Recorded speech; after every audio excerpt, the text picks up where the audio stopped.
Hello viewers, this is Charles from Charles Kirk Studio, and today I want to show you how to build an external Thunderbolt 4, the same would apply for Thunderbolt 5, SSD enclosure, so that you have an external disk connected to Thunderbolt giving you high bandwidth to your computer. So why would you want to do this? Well, of course, the reason you'd want to do this is the Apple tax. So I have here the top spec MacBook Pro current generation, so this is the M4. And if we scroll down and look at the cost of upgrading the internal storage, if you want to upgrade from the standard 1 terabyte to 4 terabyte, which is probably the sweet spot at the time I'm making this video, which is April 2025, 4 terabytes is going to cost you $1,000. And if you want to go to 8 terabytes, that's a whopping $2,200. That's an awful lot of money. Let's see if we can find a way of doing this cheaper. In this DuckDuckGo tab, I have the AliExpress website open and I've searched for Acasis 40 gigabit per second Thunderbolt 4.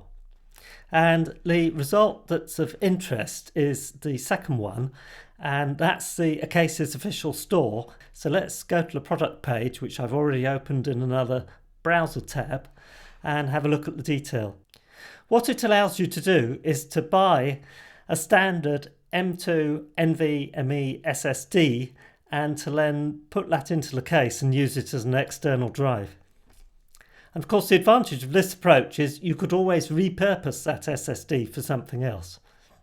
That's not something you can do if you buy an external drive just as a complete solution. So you can see here it's $83.48 with a substantial discount. Now there is a Thunderbolt 5 version, but at the time I'm recording this it's a lot more expensive. It's about 2.5 times as much. So at the moment this is likely the sweet spot for most people. So the last thing you need to get up and running is to purchase an SSD, and here I've done this on Amazon, the US site, but you can see 4 terabytes about $280, 8 terabytes about $600. What that means is that price per terabyte is best on the 4 terabyte. I purchased one last month in the Amazon Spring Sale and I have it here. Now I'm not going to do an unboxing video. I've actually already opened it to get into the packaging, so I'm just going to show you what's inside.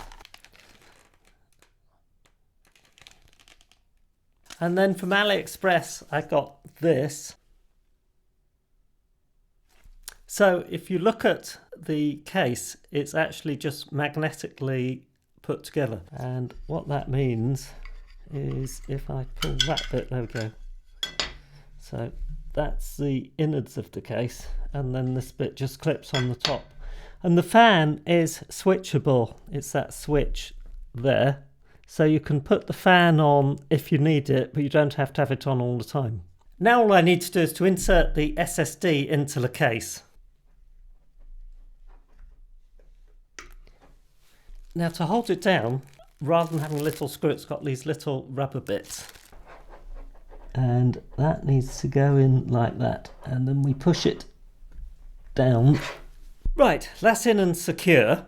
Next thing to do, I think, is put a thermal pad on top. So they supply 2 thermal pads. Here's a thermal pad, and it looks like you simply need to peel off the plastic covering and then attach it to the SSD.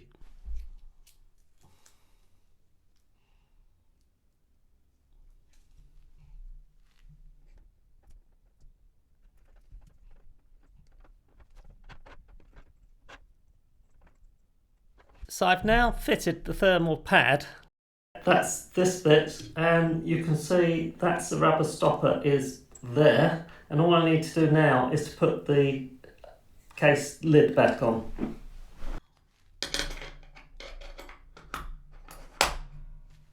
Right, so that's now assembled.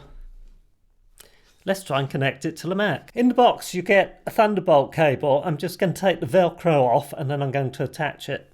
I'm now going to connect it to my Mac and see if it works.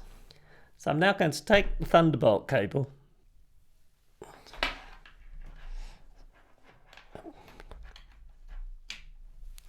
I've plugged it into the Mac, now I'm going to plug it into the new external SSD.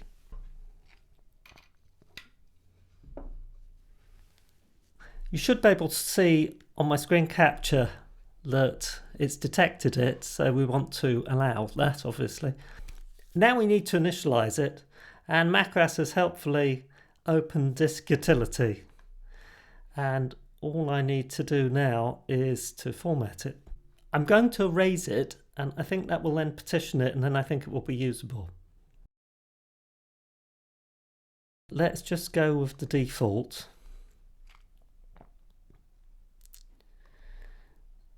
And go erased. So this looks like it's worked because we now have 4 terabytes free. So I'm now going to run the Blackmagic speed test. And the reason I'm doing that is the main application for this is going to be video editing. Now what I need to do is change the settings. And what we need to do is to select the target drive. And we need to set that to this drive here. This is the new one. And click start, and let's see what happens. So you can see we're getting about just under 2,800 on the write, similar on the read. That's about 25 gigabits per second. Now you won't get the full 40 gigabit per second that Thunderbolt offers because some of that bandwidth is reserved for DisplayPort signal. So the most you're going to get on Thunderbolt 4 is about 25 gigabit per second, which is a little bit more than 2.5 gigabytes per second of transfer, remembering that there's 8 bits in a byte. My main motivation for wanting to replace my Samsung T9 4 terabyte SSD is the portable one. And it's encased in silicone, so in many ways it's, or at least I think it's silicone, it's drop proof up to 3 meters, which is good. But the downside is, although it's USB 3.2 by 2, which theoretically gives you 2,000 megabytes per second, in practice I don't get more than 1,000 megabytes per second. Now, on Windows, a USB 3.2 by 2 external SSD theoretically could give you 2,000 megabytes per second. But on Mac, attaching it to a Thunderbolt 4, although Thunderbolt 4 actually has a higher potential bandwidth, in practice you only seem to get the 10 gigabit per second USB 3.2, not the 20 gigabit per second 3.2 by 2. I'm now going to show you what this looks like when I run it on my Samsung T9 4 terabyte external drive, which is a USB 3.2, so it has a bandwidth of 10 gigabit per second.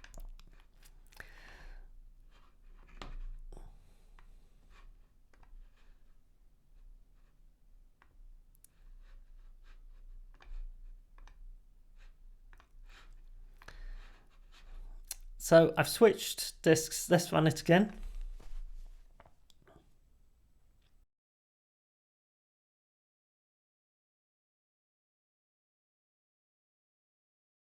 Immediately you can see this is much slower. There's a big advantage to switching to using a Thunderbolt 4 external SSD. What we're actually getting is about 930 megabyte per second write and a bit less on the read, and you can see that has some limitations compared to the previous result. Hello viewers, it's now several weeks later. I've been using the external SSD now for all my work on my Mac at least, and I'm really impressed with it. But one thing I wanted to go back and look at was the noise, because since I made that recording I've purchased a DJI action camera and a DJI mic 2, and with the mic 2, that's the mic 2, this allows me to put the microphone near the fans of both my MacBook Pro and the external Acasis enclosure with the SSD in it. So at the minute the fans are off. I'm now going to switch on the fan in the Acasis enclosure with the 4 terabyte SSD in it, and we should be able to record the fan noise. So I'm going to do that now.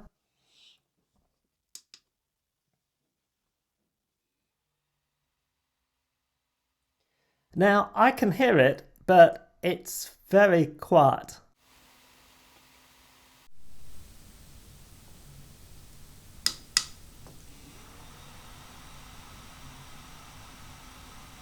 Now, the reason you would want the fan on is because you might feel that the enclosure is getting too hot.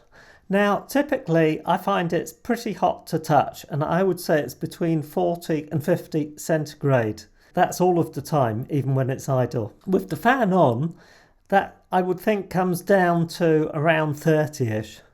I generally work with the fan off, but if you're worried about throttling or it's hot weather, then I think the fan's a very useful thing to have, and in those situations I would definitely switch it on. Now, by way of comparison, I'm now going to spin up my MacBook Pro fans by running Cinebench, and then you can hear the difference. I'm going to leave the Acasis Enclosure SSD fan on, so let's open Cinebench.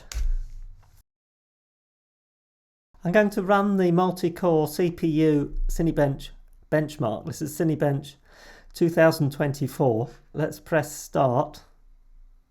As you can see, the DJI Mic 2 is pretty close to the Mac, so it should pick up the noise pretty soon. Right, so we're 2 minutes in. We've counted down from 10 minutes to 8 minutes, and the fans on MacBook Pro are whirring away. So personally, I find this level of fan noise is a bit too much. I wouldn't want to be working in a room with this amount of fan noise.